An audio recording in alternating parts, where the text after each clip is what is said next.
চা মানুষকে শরীরের ক্লান্তি দূর করে শরীরকে সতেজ করে তোলে, আবার মাঝে মাঝে চাই কিন্তু মানুষের একাকিত্বের সঙ্গী হয়। চায়ের কিন্তু অনেক গুণ, আর চা তো আমার ভীষণ ভীষণ ভীষণ ফেভারিট।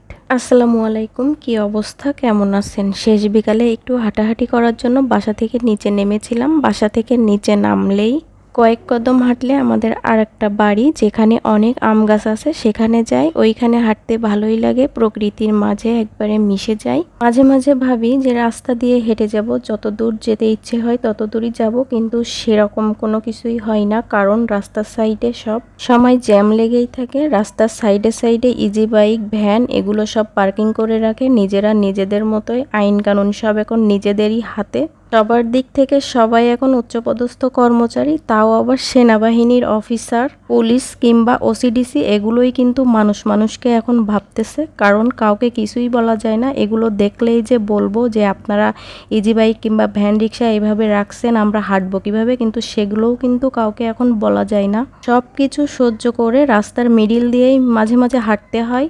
যেখানে পথচারীরা হাঁটাচলা করবে সেখানেই কিন্তু তারা পার্কিং করে রাখে। যাই হোক, নিজেরা নিজেদের বিপদ না ডেকে এনে আমরা আমাদের এখানেই হাঁটি। বাসাতেই বা এই বাসাতেই মাঝে মাঝে হাঁটি, নিচে নামি, নিচে নেমে এখানেই কিন্তু বাচ্চা কাচ্চা নিয়ে বেশ সুন্দর হাঁটার পরিবেশ। রিমঝিম মারজান নিচে এসেই বলছে যে ওরা আম খাবে, গাছে তো প্রচুর পরিমাণ আম হয়েছে, আমগুলো দেখে ওদের খেতে ইচ্ছে হয়েছে। এখন তো বলতেছিলাম যে এখন যে আম খাবা, কিন্তু বাসা থেকে সব কিছু নিয়ে আসো, তাহলে তোমাদের আম কেটে দিব। তারপর ওরা বাসা থেকে সব কিছু নিয়ে আসছে, বটি, তারপরে লবণ মরিচ এগুলো, তারপরে লেবুর পাতাও নিয়ে আসছিল। ওদের ফুপ্পি ওদেরকে আম কেটে তারপরে মাখায় দিছে। রিমঝিম মারজান আমের ভর্তাটা খুবই পছন্দ করে, ওদেরকে 2-1 দিন পর পরই কিন্তু এই আম ভর্তা করে দিতে হয়, আর এটা ওরা খুবই মজা করে খায়।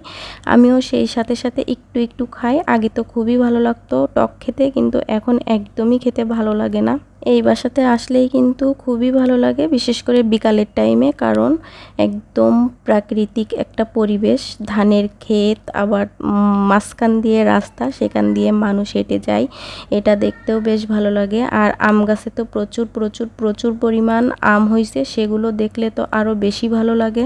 বিকালবেলা বাইরে যাওয়ার তেমন একটা প্রয়োজন পড়ে না বললেই চলে, এখানে আসলেই সব কিছু ভালো লাগে এক কথায়। আর এই বাসাটার প্রাকৃতিক পরিবেশ, সামনে বড় উঠান আছে, এখানে আমার বাচ্চা রিমঝিম মারজান এরা কিন্তু খেলতে খুবই ভালোবাসে, অনেক বড় জায়গা, এজন্য ওরা বেশি পছন্দ করে থাকে এই জায়গাটা। আম মাখা খাওয়া শেষ করার পরপরই কিন্তু সন্ধ্যা হয়ে গেছিল, কারণ আমরা একবারে শেষ বিকালেই কিন্তু আসছিলাম এখানে। এবার আবার বাসায় ফিরে যেতে হবে। আমাদের উপরে কিন্তু অনেক গরম, আর এখানে আসলে খুবই বাতাস আর ঠান্ডা পরিবেশ, এজন্য এখানে খুবই ভালো লাগে। ছোট্ট ছোট্ট কুল গাছ দুইটাতে কিন্তু প্রচুর পরিমাণ ফুল হয়েছে, আর আমরা বাসাতেও পৌঁছে গেছি। আল্লাহ হাফেজ।